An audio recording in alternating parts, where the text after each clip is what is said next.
बिस्मिल्लाहिर्रहमानिर्रहीम। आज का जो हमारा टॉपिक है वो है क्लासिफिकेशन ऑफ कंप्यूटर के कंप्यूटर को कितने तरीकों से क्लासिफाई किया जाता है या किन बुनियाद पर उसको क्लासिफाई किया जाता है। तो हमारे पास कंप्यूटर को तीन बुनियाद पर या तीन तरीकों से उसको क्लासिफाई किया जाता है, उसको तकसीम किया जाता है। सबसे पहले जो हमारे पास है उसको पर्पस की बुनियाद पर क्लासिफाई किया जाता है, दूसरा हमारे पास साइज की बुनियाद पर, और तीसरा जो है वो हमारे पास वर्किंग मैकेनिज्म। सबसे पहले जो हमारे पास है पर्पस की बुनियाद पर, उसके दो टाइप्स आते हैं। एक हमारे पास जनरल पर्पस कंप्यूटर होता है और दूसरा हमारे पास स्पेशल पर्पस। जबकि साइज की बुनियाद पर जो इसकी क्लासिफिकेशन की जाती है उसकी बुनियाद पर हमारे पास कंप्यूटर के चार टाइप्स आते हैं। एक हमारे पास सुपर कंप्यूटर होता है, दूसरा हमारे पास मेन फ्रेम कंप्यूटर होता है, तीसरा जो हमारे पास आता है वो मिनी कंप्यूटर होता है, और चौथा हमारे पास माइक्रो कंप्यूटर। इसके बाद जो हमारे पास तीसरा आता है वर्किंग मैकेनिज्म की बुनियाद पर, उसके तीन टाइप्स आते हैं। एक हमारे पास एनालॉग कंप्यूटर होता है, एक हमारे पास हाइब्रिड कंप्यूटर होता है, और तीसरा हमारे पास डिजिटल। आज हम इन दो को पढ़ेंगे, यानी पर्पस की बुनियाद पर जो कंप्यूटर को क्लासिफाई किया जाता है और इसी तरह साइज के बुनियाद पर। तो सबसे पहले शुरू करते हैं जनरल पर्पस कंप्यूटर, यानी पर्पस की बुनियाद पर जो कंप्यूटर को क्लासिफाई किया जाता है उसमें से सबसे पहला जो है जनरल पर्पस है।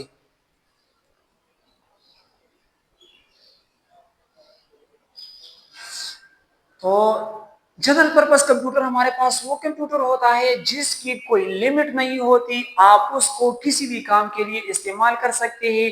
चाहे आप कोई ईमेल भेजना चाहते हैं, कोई डॉक्यूमेंट लिखना चाहते हैं, या इसके अलावा कोई डॉक्यूमेंट को प्रिंट करना चाहते हैं, इसके अलावा अगर आप कोई गेम खेलना चाहते हैं, म्यूजिक प्ले करना चाहते हैं, तो हमारे पास जो जनरल पर्पस कंप्यूटर हुआ तो इसमें हमारे पास एक पॉइंट ये आया कि नो लिमिट, यानी इसमें हमारे पास लिमिटेशन नहीं होती। आप बगैर किसी लिमिट के, बगैर किसी महदूदात के आप इसमें कोई भी काम कर सकते हैं।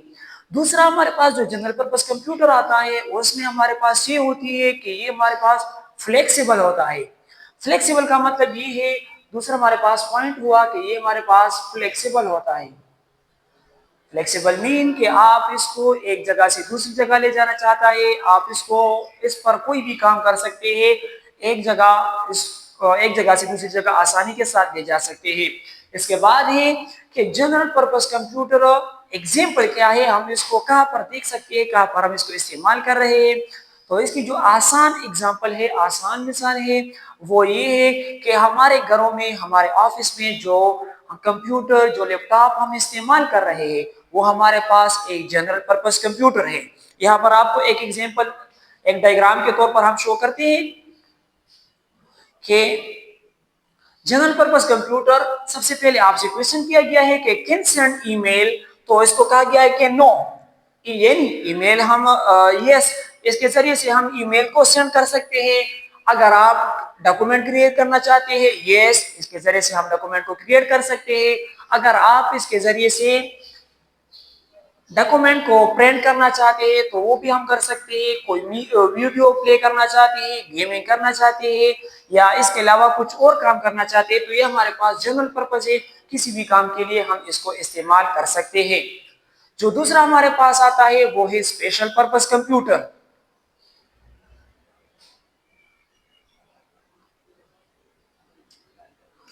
तो जो हमारे पास स्पेशल पर्पस कंप्यूटर आता है, जिस तरह हमने यहाँ पर जनरल पर्पस में पढ़ लिया कि इसमें हमारे पास जनरली आप किसी भी काम के लिए इसको इस्तेमाल कर सकते हैं, लेकिन जो स्पेशल पर्पस है इसको डिजाइन किया जाता है किसी खास काम के लिए, किसी स्पेशल काम के लिए, यानी इसको डिजाइन किया जाता है, इसको डेवलप किया जाता है किसी स्पेशल टास्क के लिए। और यहाँ पर हमने पढ़ लिया जनरल पर्पस में कि नो लिमिट्स, ये हमारे पास क्या होता है, लिमिटेड होता है, यानी इसको किसी खास काम के लिए बनाया जाता है, डेवलप किया जाता है, उस काम के अलावा आप इससे कोई दूसरा काम नहीं ले सकते। यहाँ पर जनरल पर्पस में हमने पढ़ लिया कि फ्लेक्सिबल, इसमें हम लिखेंगे कि ये लेस फ्लेक्सिबल है। जिस तरह जनरल पर्पस था वो हमारे पास फ्लेक्सिबल था, एक जगह से दूसरी जगह ले जाना आसानी के साथ था, कोई भी काम उस पर कर सकते थे। लेकिन जो स्पेशल पर्पस है ये हमारे पास लेस फ्लेक्सिबल है, हर काम इससे हम नहीं ले सकते। तो ये हमारे पास पर्पस के लिहाज से जनरल पर्पस था, जिसका एग्जांपल हमने पढ़ लिया कि हमारे घरों में जो हम कंप्यूटर इस्तेमाल कर रहे हैं या हम आमतौर पर जो कंप्यूटर इस्तेमाल कर रहे हैं वो जनरल पर्पस है। और जो स्पेशल पर्पस है हमने इसमें पढ़ लिया कि ये लिमिटेड होता है, लेस फ्लेक्सिबल होता है। अब इसके एग्जाम्पल क्या है, तो एग्जाम्पल के तौर पर हम 2-3 एग्जाम्पल लेते हैं। जैसा कि हमारे पास सीटी स्कैन मशीन है, जिस तरह आपको स्क्रीन पर नजर आ रहा होगा। तो हमने यहाँ पर जनरल पर्पस में पढ़ लिया कि कैन सेंड ईमेल, तो जनरल पर्पस ने लिखा कि यस ये हमारे पास ईमेल सेंड कर सकता है। लेकिन अगर स्पेशल पर्पस में हम सीटी स्कैन मशीन को ले, सीटी स्कैन मशीन, तो ये हमारे पास ईमेल को सेंड नहीं कर सकता। इसी तरह अगर हम जनरल पर्पस में पूछते कि जनरल पर्पस कंप्यूटर के जरिए से हम डॉक्यूमेंट को क्रिएट कर सकते हैं, तो जवाब आएगा कि यस। लेकिन सीटी स्कैन मशीन हमारे पास स्पेशल पर्पस है, ये डॉक्यूमेंट को क्रिएट नहीं कर सकता। अगर हम दूसरा क्वेश्चन कर ले कि can print document, no, special purpose में नहीं हो सकता, लेकिन जनरल पर्पस के जरिए से हम वो कर सकते हैं। तो आखिरी क्वेश्चन जो हमारे पास आएगा कि जो सीटी स्कैन का जो स्पेशल पर्पस है वो क्या है, कि आपकी बॉडी के अंदर की पिक्चर निकालना, उसकी स्कैन करना सीटी स्कैन का काम होता है। तो एक खास काम होता है स्पेशल पर्पस का। इसके अलावा अगर हम कोई दूसरा एग्जांपल ले ले, जैसा कि हमारे पास जीपीएस सिस्टम है, तो जिस तरह हमने यहाँ पर पढ़ लिया कि कैन सेंड ईमेल, तो जीपीएस सिस्टम, तो इसमें भी हमारे पास ईमेल को हम सेंड नहीं कर सकते, डॉक्यूमेंट क्रिएट नहीं कर सकते, डॉक्यूमेंट को प्रिंट नहीं कर सकते। लेकिन आखिरी क्वेश्चन जो हम करेंगे, कैन नेविगेट, यानी हम जीपीएस के जरिए से रास्ता मालूम कर सकते हैं, तो हमें जवाब मिलेगा कि यस हम इसके जरिए से रास्ते को मालूम कर सकते हैं। तो ये हमारे पास पर्पस के लिहाज से कंप्यूटर के अकसाम थे। अब हम आते हैं साइज के लिहाज से, यानी कि साइज के बुनियाद पर हम इसकी तकसीम करते हैं कि जितना साइज बड़ा होगा, यानी सुपर कंप्यूटर साइज के लिहाज से सबसे बड़ा है, फिर मेन फ्रेम है, मिनी कंप्यूटर है, माइक्रो कंप्यूटर है। एक एक को थोड़ा सा वजाहत करते हैं।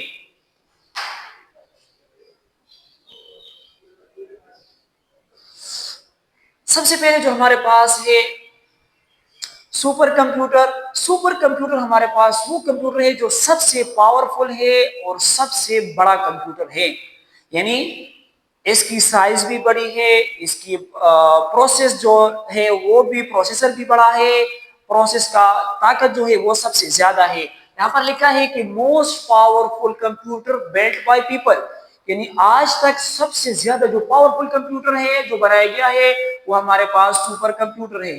तो ये हमारे पास क्या हुआ, एक पावरफुल कंप्यूटर हुआ। अब है कि these computer are the largest computer among the computer, कि अब तक बनाए गए कंप्यूटर में सबसे ज्यादा लार्जेस्ट जो है वो हमारे पास सुपर कंप्यूटर हुआ। तो दूसरा पॉइंट इसमें आया कि ये हमारे पास एक लार्जेस्ट कंप्यूटर है। इसके बाद है कि एक वक्त में हम इस सुपर कंप्यूटर के जरिए से 1000 की तादाद में हम इसके जरिए से काम कर सकते हैं। तो 1000 ऑफ प्रोसेसर, यानी एक वक्त में हम इससे 1000 से ज्यादा की मिकदार में प्रोसेस हो, कोई काम करना हो, हम इससे ले सकते हैं। फिर है कि this computer can process huge amount of data, जिस तरह हमने पहले पढ़ लिया कि ह्यूज अमाउंट ऑफ डेटा अगर हमने प्रोसेस करना है तो इसके लिए हम सुपर कंप्यूटर को इस्तेमाल करेंगे, इससे काम लेंगे। फिर है this computer are ideal for solving very large amount of data, यानी जब हमारे पास बहुत ज्यादा अमाउंट ऑफ डेटा हो, बहुत ज्यादा मिकदार में डेटा हो, उसको हमने प्रोसेस करना है, उसको सॉल्व करना है, तो उसके लिए हमारे पास जो आइडियल और सबसे बेस्ट कंप्यूटर होगा वो हमारे पास सुपर कंप्यूटर होगा। तो ये हमारे पास था सुपर कंप्यूटर। इसके हम कुछ एग्जांपल देखते हैं, कुछ तस्वीर, फिर आगे बढ़ते हैं। जैसा कि हमारे पास सबसे पहला जो है यूनिवेक लार्क है, ये हमारे पास एक सुपर कंप्यूटर की एग्जांपल है।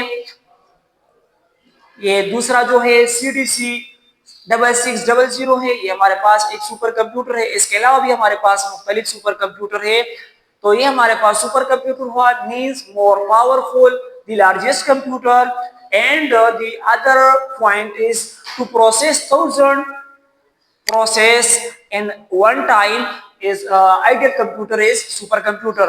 दूसरा हमारे पास जो मेन फ्रेम कंप्यूटर है इसके बारे में पढ़ते हैं, यानी सुपर कंप्यूटर से पावर में थोड़ा कम होना या साइज के लिहाज से थोड़ा कम होना या एक वक्त में प्रोसेसर जो प्रोसेस होता है हमारे पास प्रोसेसर की मिकदार उसमें कम होना, वो हमारे पास मेन फ्रेम कंप्यूटर में आता है। तो थोड़ा सा देखते हैं।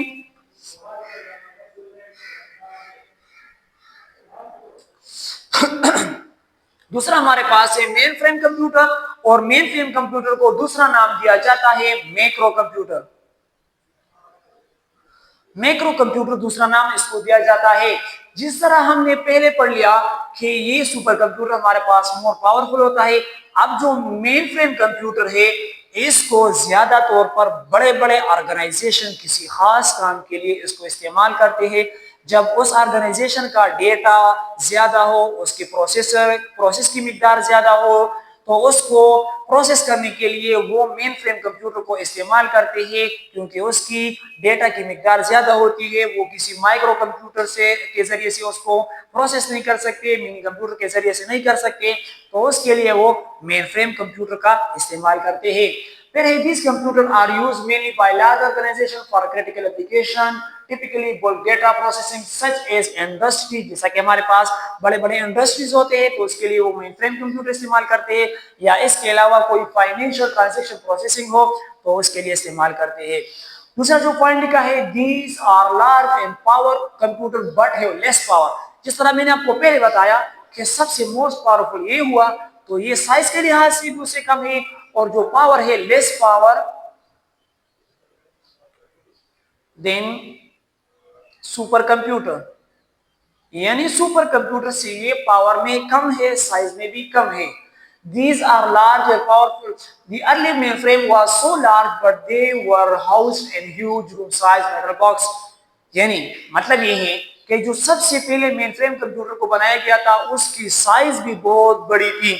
अगर आप हिस्ट्री ऑफ कंप्यूटर को देख ले, जो सबसे पहले कंप्यूटर हमारे पास बनाई गई थी वो ऑक्युपाई करता था एंटायर रूम को। तो यहाँ पर आपको बताया है कि जो सबसे पहले मेनफ्रेम कंप्यूटर बनाई गई थी उसकी साइज भी बहुत बड़ी थी, वो भी अकेले एक एंटायर रूम को ऑक्युपाई करता था। But today mainframe are smaller than that of mainframe. लेकिन अब जो मेन फ्रेम की साइज है वो थोड़ा सा कम हो गया है। पहले वो एंटायर रूम ऑक्युपाई करता था, लेकिन अब उसकी साइज में कमी आ गई है। तीसरा जो हमारे पास है, अब इसके बाद मेन फ्रेम कंप्यूटर के एक एग्जांपल देखते हैं, फिर मिनी कंप्यूटर पढ़ते हैं।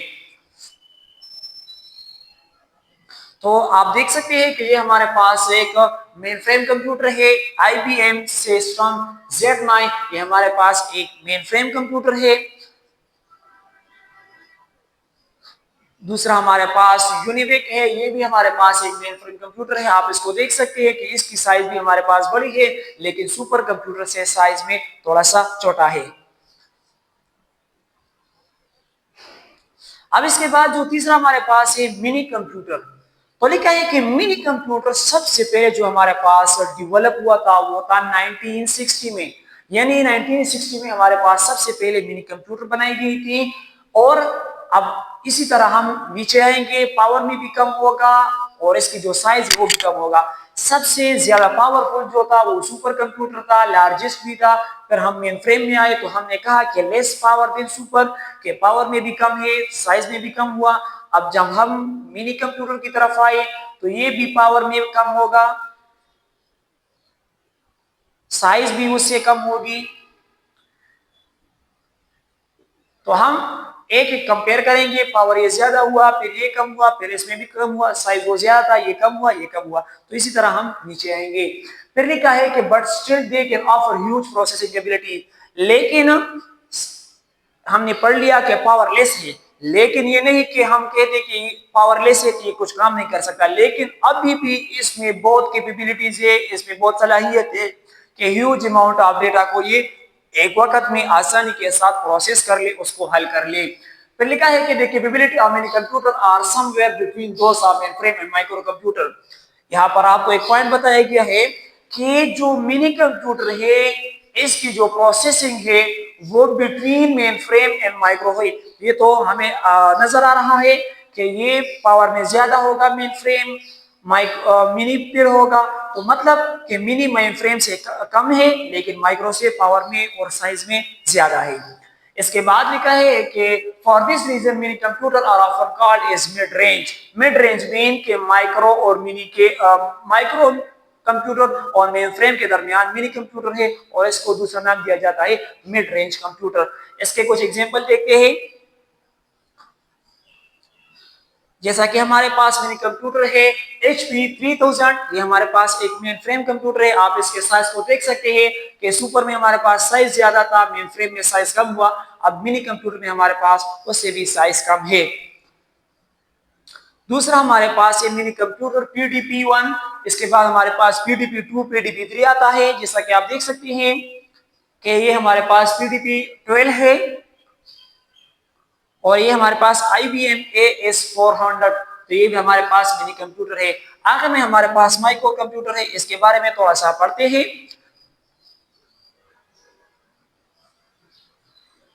देखा है कि micro computer as their name implies are the smallest computer built for the user.